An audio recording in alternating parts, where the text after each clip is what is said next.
All right, guys, so we reviewed all different types of two-step equations. Again, those are just equations that have an equal sign, that have two numbers with the variable that we have to do two steps to solve it. So we looked at problems that have integers like this first box, decimals like the second box, and fractions like the third box. If you are with us in class, I'll direct you to what page. If you're at home, you're looking at page 20 in your paper packet. So I had you go ahead and solve through these problems. If you're joining just the live instruction video, you can take a look at the work that's already been done here. So for the integer problem here up top, we subtracted 5 on both sides, then divided by 8, undoing those operations that are with the variable, and we got the answer of 3. Now, again, we look at the calculator as a tool to help us check our work and also select answers to save us some time. So it's a good thing that we know how to use it. So when we solve an equation, we're solving for a variable of x. And in this case, up at our problem, it's 8 times that x plus 5 gives us the answer of 29. So if this answer 3 is correct, we would be able to substitute it back in for that x and find that the answer is in fact 29. So I'm going to write it out to show you. So again, I'm taking my answer of 3 and I'm plugging it in. So there's my problem. I'm going to write my problem in black. Instead of writing x, I'm going to go ahead and substitute my answer that I found to be 3. So 8 times 3.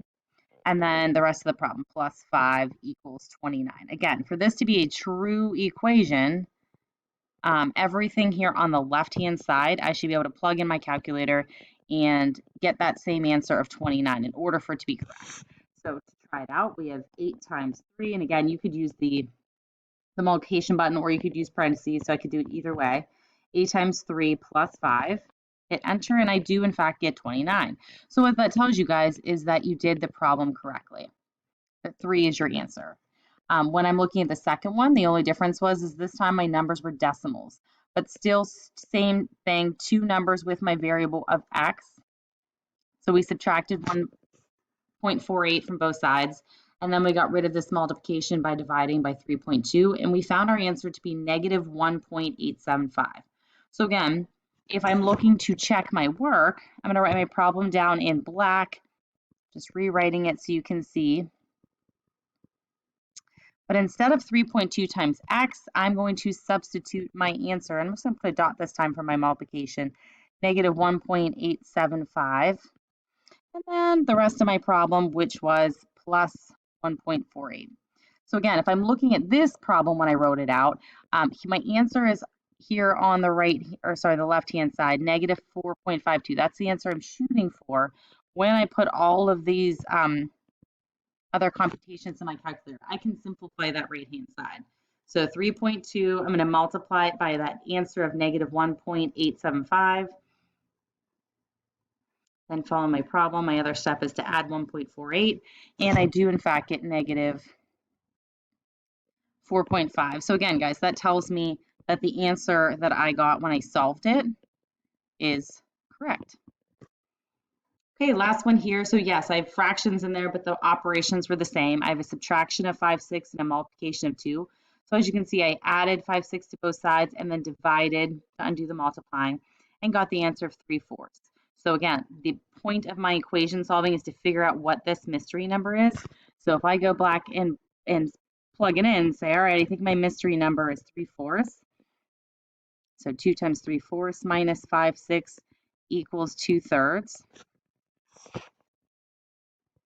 Written a little more traditionally, my computations or my expression is here on the left-hand side.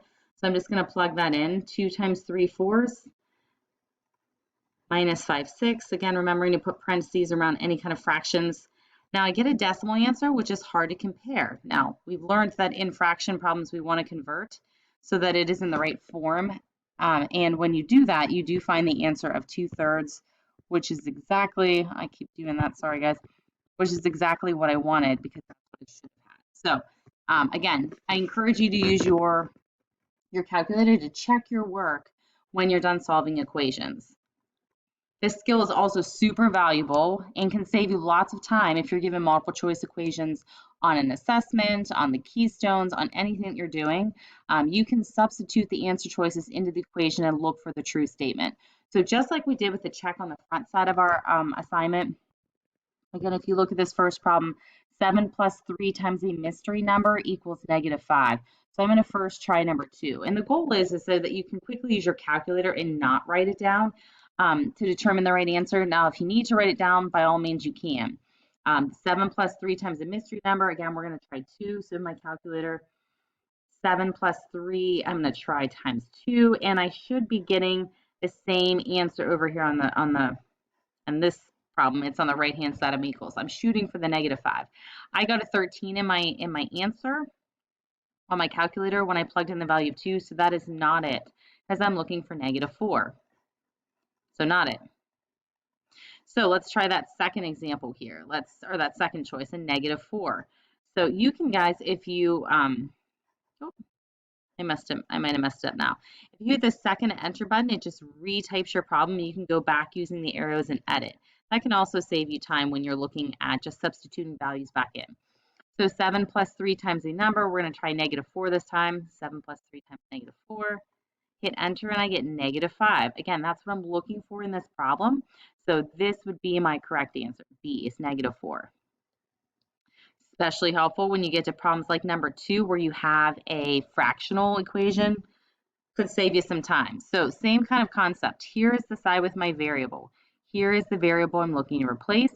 I'm going to replace it with -4/7 this time to see if when I plug all of this in my calculator, I get that same answer of 3/4. So 3/2 times, we're going to start there. So 3/2, and we're going to multiply it by, we're going to try -4/7. Okay, notice how I'm separating it by a multiplication sign, and I put my negative inside. Both my fractions are in parentheses. Then following around with my problem, I have the last part plus 1/5. You stop when you get to the equal sign. Now again, I get a funky looking decimal, hard to tell. Math, enter, enter. But we know that we don't get 3/4, so not it. So trying the second option, 2/3. So again, I encourage you to get second, enter. Hope it's not gonna, I don't know if it'll let me go back that far. So if you have to, sorry, you're gonna have to retype it out, but let's try 3/2 times 2/3. We're gonna try option B here. And again, I'm just plugging everything I see on the left-hand side with my variable here. That's what's going into my calculator. So when I do that, hit enter, I get 1.2, hard to tell. Let's turn it back into a fraction. 6/5, if I look, I'm shooting for 3/4, so not it. Last option, let's try 11/30, guys. So I would say 3/2 times 11/30 this time. So 3/2 times 11/30. And then I'm adding on 1/5 at the end there. And I get 0.75, turning it back into a fraction to compare. I do, in fact, get 3/4. So this would be your answer for the second one. So we looked at this with one-step equations. The process is exactly the same, but I want to give you multiple opportunities for practice because, again, this skill really is invaluable to save you time and actually just kind of help you more so understand the basics of an equation, what it is, what your answer means, and how you can be smart in your work. So number 3 is a decimal type problem. Here's my variable. Here's what I'd be plugging in my calculator. 0.5 times the mystery number, plus 817 or 8.7, excuse me, is going to give us this answer of 12.35. So let's first try with 7.3. So I would be replacing this x with my 7.3. So 0.5 times 7.3 plus 8.7, 12.35. Ooh, my calculator matches up with my answer. So right away, we know A is correct. Take a look at number 4, guys. X, a mystery number divided by 5 plus 7, is going to give me the answer of 11. So first, let's try it out with 1/2. So we've got X on the top. I'm going to replace it with 1/2. There's my value. Then I have a division of 5 plus 7. And I'm going to hit enter, and I hoped for 11. Guys, I got 7.1, so not it. Try for 20. Let's try this option 2, 20 divided by 5. So we have 20 divided by 5 plus 7. And I do in fact get 11. So B is your answer. So again, rather than solving them straightforward, we can plug in our answers and see which one's correct. 2 more for good practice. Let's make sure my timing's still good. Oh, we're good, guys. All right, so for number 5 here, x divided by 3.2 plus 7.42 equals an answer of 9.81. So again, here's my variable that I'm replacing. I'm plugging all of this into on the left-hand side, and I'm going to use this value. Let's try for this one first. So 7.648 divide by 3.2. And then I'm going to add on it 7.42, and I'm hoping for that green answer. I do get that green answer. So for this one, that first option is correct. This last one, a little challenging, right? A lot of fractions in there, but we've got options that we can choose rather than solving it straightforward. So here's my variable y. I'm going to plug in everything I see on the left-hand side. And for y, we're going to start by, let's choose option A here, that 2/5, negative 2/5, and I'm going to hope for that 1/2 answer. So starting at the left of my expression, I'm going to plug in 3/7, and I'm going to subtract 1/4 times negative 2/5. So that's my first option I'm trying. Oh, I realized I forgot to put in my parentheses there.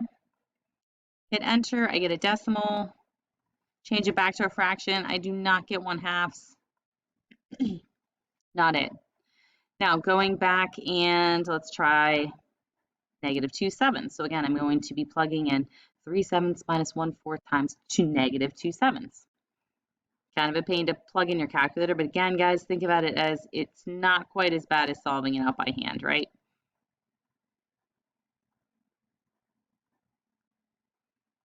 Okay, and I'm going to multiply here by, we're going to try negative 2/7. And I get 0.5, turning it back into a fraction. I get 1/2, which is the answer I'm shooting for. So this last one is option B here. So hopefully by going through some examples today, you can kind of better see how to use your calculator to assist you in understanding and solving two-step equations and also selecting right answers if you're given multiple choice options. So for the assignment on Canvas, if you were present in class, you just have to show me your note sheet. If you are using the online video, take a picture of pages 20 and 21 and send it in. Reach out if you need any more help. Good luck.